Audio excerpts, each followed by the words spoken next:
My name is Mary Catherine Blackwood. I'm 18 years old and I live with my sister Constance. I have often thought that with any luck at all, I would have been born a werewolf because the two middle fingers on both my hands are the same length. But I've had to be content with what I had. I dislike washing myself and dogs and noise.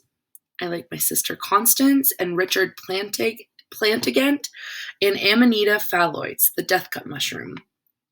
Everyone else in my family is dead. This is the first paragraph of We Have Always Lived in the Castle by Shirley Jackson.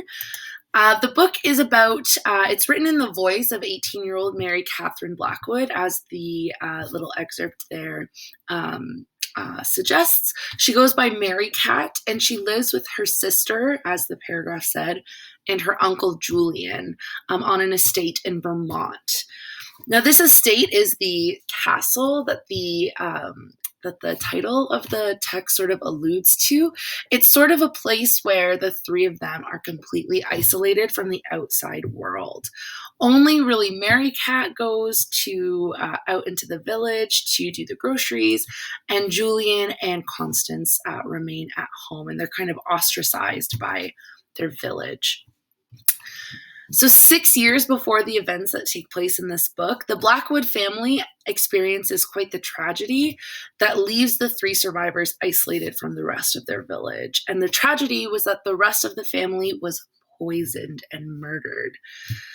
And so a major conflict in the book that we are exposed to for the reader is who poisoned the family. Throughout the book, it's sort of alluded to that Constance went to trial for it, but was ultimately found not guilty. And so who actually was the murderer? It's definitely a Gothic piece of literature, and as such, the theme of isolation is huge in the text. But on top of that, I think that this text could definitely be classified under mystery and thriller, because there's just mystery throughout the whole thing, which is really interesting. So essentially, we are exposed to Mary Cat as our narrator, and at times we get a look into her psyche, and we start to maybe think about if she's a reliable narrator. It's a little unclear. So essentially, if you like a book that is about murder and isolation and all of that fun stuff, family drama, this is definitely the book for you. We've Always Lived in the Castle.